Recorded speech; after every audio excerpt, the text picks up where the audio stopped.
Okay, I found it. I found the secret text. To awake the mummy, repeat these words. Mummy, mummy, come to life. Mummy, mummy, obey these words. Mummy, mummy, do as I say. Oh my gosh. There he is. Mummy, follow me, and together we can rule. What is he doing? He's filming a video? What?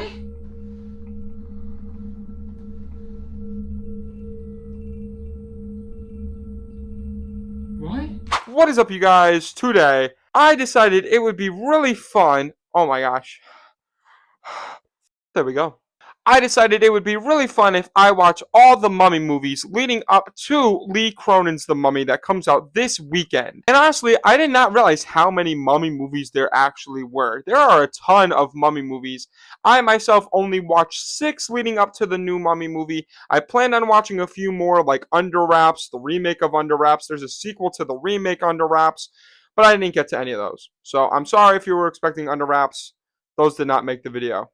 I apologize. But leading up to this, yes, like I said, I watched all the Mummy, a ton of different Mummy movies. So here are my reviews for those films, and I got my timestamps in the description down below. We're going to go in chronological order because there's a ton of different varieties of ways I could have done this, but I'd rather go in chronological order, starting back in the 1930s with Universal's The Mummy. Before we get into the reviews, guys, make sure you like this video and subscribe down below and ring the bell in the description down below to get notified for future videos like this. Don't ask how much toilet paper it took to do this, just for it to be falling off me.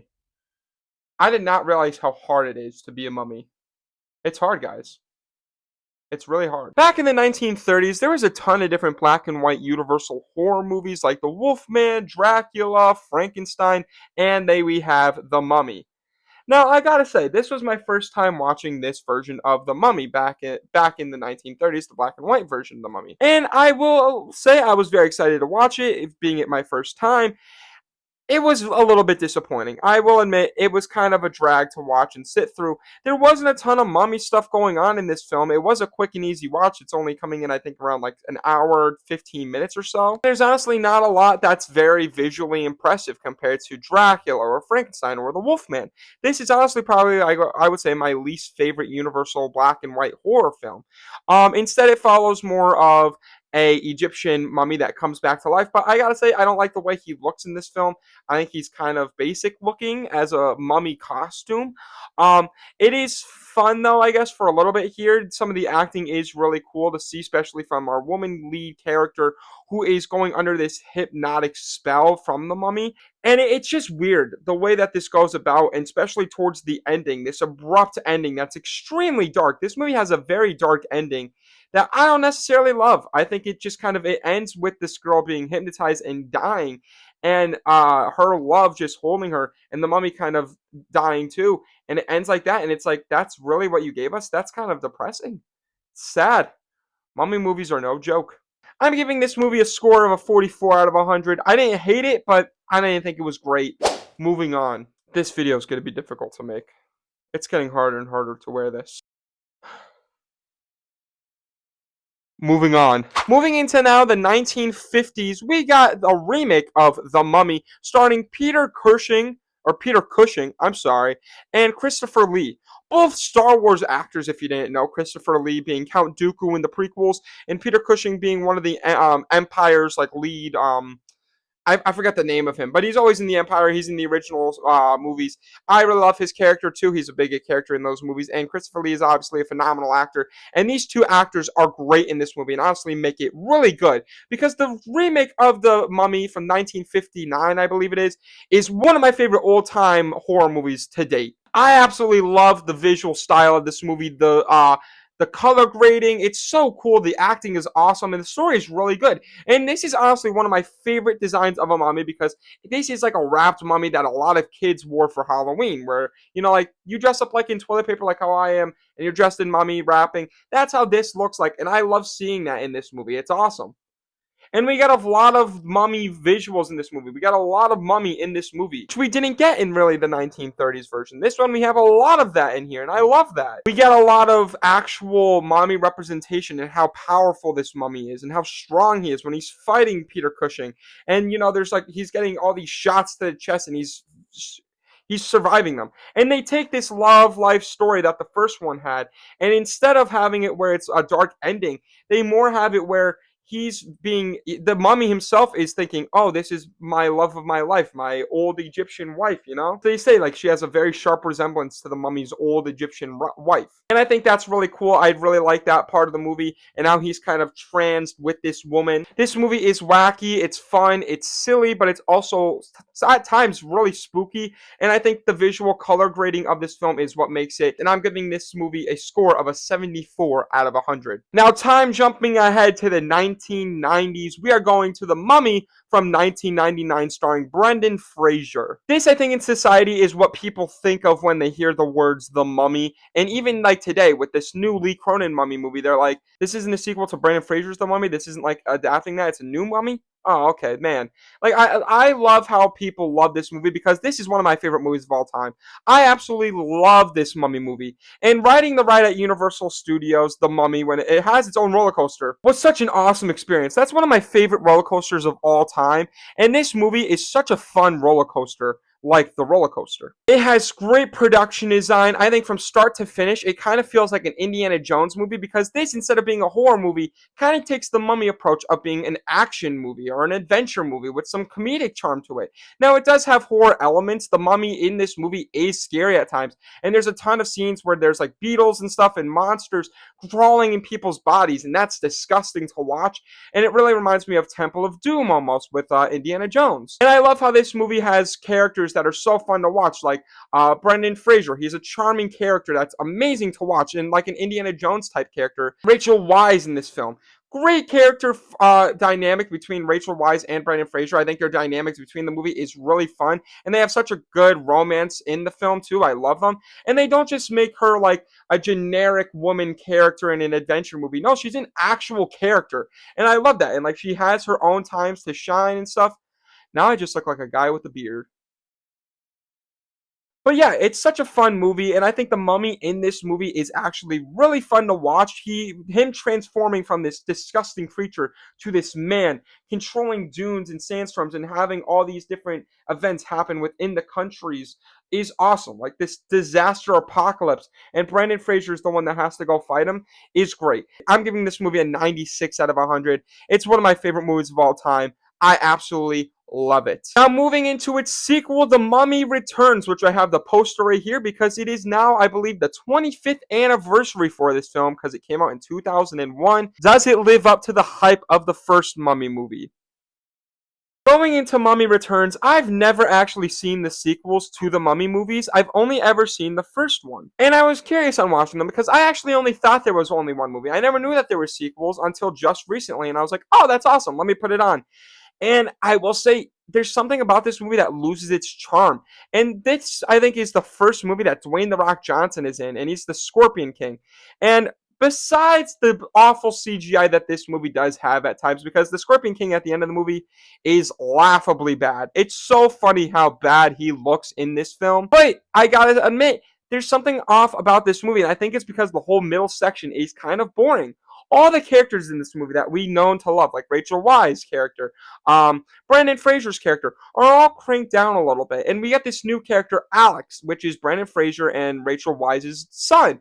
And he's a charming character, but, he's that classic little kid that gets in a situation and the parents have to go rescue him. And I don't know, those types of movies I never loved. I really never liked those types of films. Mummy feels less menacing in this movie than he did in the first movie. In the first movie, he felt scary. He felt like a threat.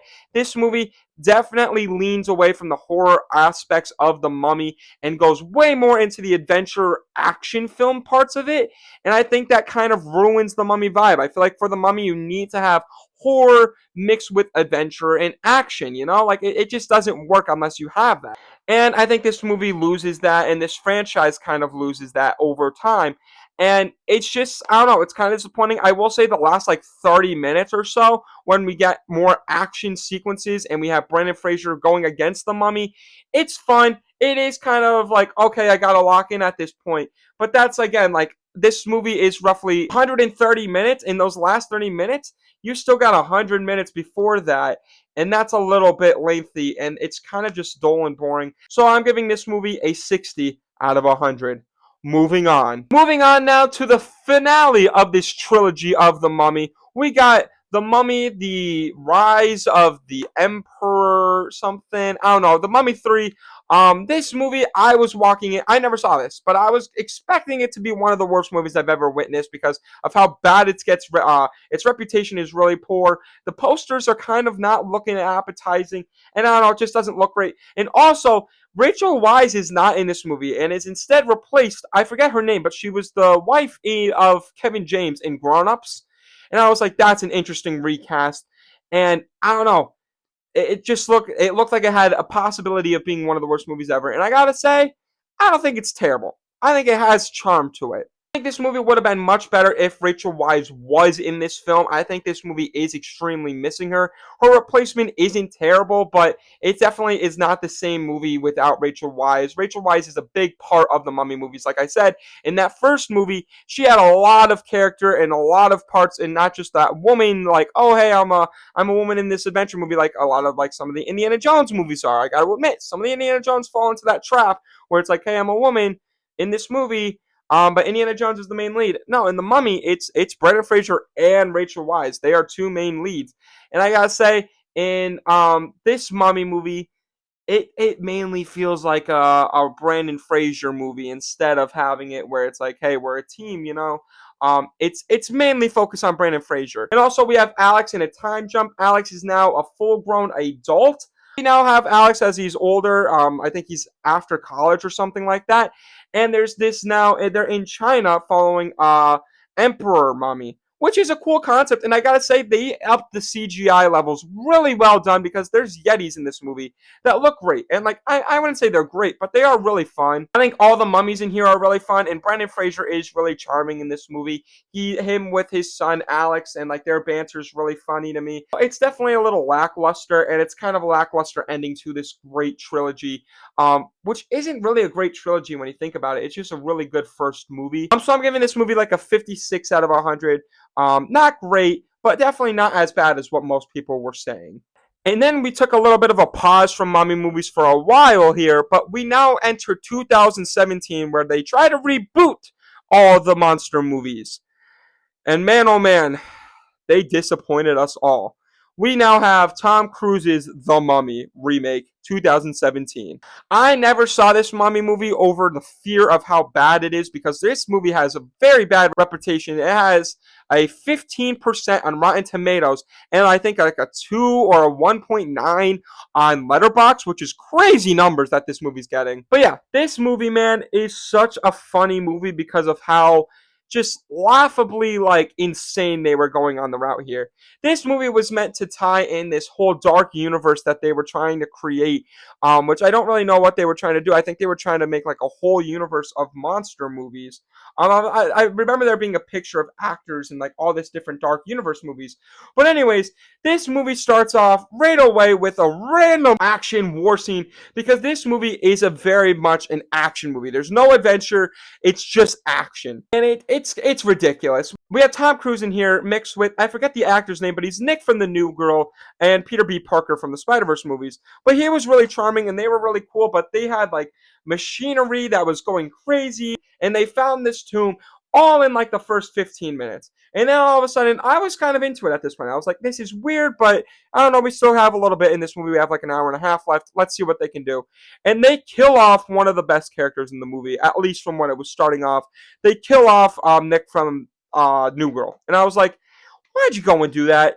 And Tom Cruise throughout this whole movie was so, there was nothing about him. He was so uncharming. His whole point of this movie was, hey, I'm cursed. How can you just not curse me? What's going on? I don't want to be cursed. I don't want to do anything.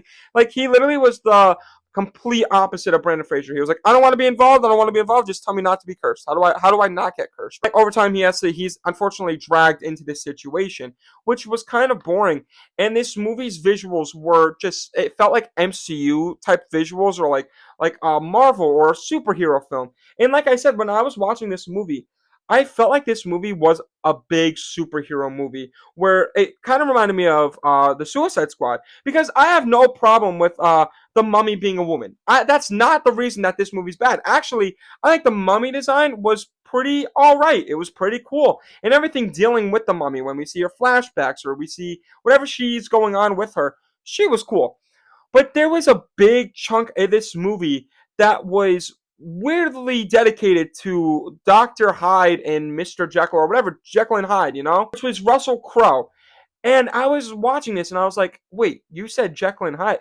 Is this a Jekyll and Hyde movie? This is secretly not a mummy movie, but a Jekyll and Hyde movie. Because throughout the film, they are using the mummies like, they said that there's something in them, like mercury. And they're using the mercury that's involved within her and using it to give Jekyll and Dr. Jekyll, or whatever his name is, Russell Crowe, this serum to help him like with his monster abilities, because he's obviously a monster, which is another classic Universal monster movie, Jekyll and Hyde. So that was really interesting. That was weird to see, and I didn't like any of it. I think the concept was cool, but they didn't execute it at all. And I felt like if they were trying to start this universe, it felt weird because it felt like a superhero universe. Like, it didn't feel like a monster universe. And I think it would have been cool, because there have been monster movies that have meshed up in the past. There's been monster movies like now, like Hotel Transylvania, where we have a mummy in that. And there's different versions of monsters all in one thing.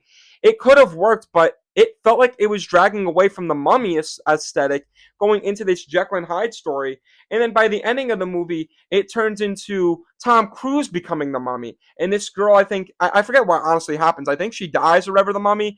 And there's like this whole action fight sequence in London for some reason, which is really like, it does not feel like a mummy movie at this point. And then he becomes a mummy. And I think they were setting up for a sequel for Tom Cruise to become like this superhero mummy, which is essentially Moon Knight. This movie is a Moon Knight movie, if you think about it. Honestly, it feels like that. And honestly, I feel like if this movie was a Moon Knight movie and they had this plot for Moon Knight, this could have been one of the greatest movies of all time.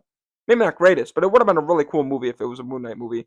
Like Blade, if they did that with like mummies. You know what I'm saying? Like, I think that would have been cool. I'm giving this movie an overall score of a 40 out of 100. Now, like I said, there have been multiple different mummy movies in the past. We have Under Wraps, the remake. There's Hotel Transylvania with that mummy, which is really cool. And there's so many other versions of mummies in media. But these are just the 6 mummy movies that I've seen in different ranges: adventure, action, and horror, leading up to this Friday when Lee Cronin's The Mummy comes out. And I can't wait for it. I'm super excited. Hopefully it's good. I'm really excited for it, but, I'm taming my expectations. It is set by Lee Cronin, who also made Evil Dead Rise, so we'll see how that works. But with all that being said, let me know what your favorite Mummy movie is. Are you guys excited for Lee Cronin's The Mummy? If you made it this far, make sure you like and subscribe, and ring the bell in the description down below for future videos like this. And I can't wait to take this off. Movie nerd out. Peace. So much toilet paper.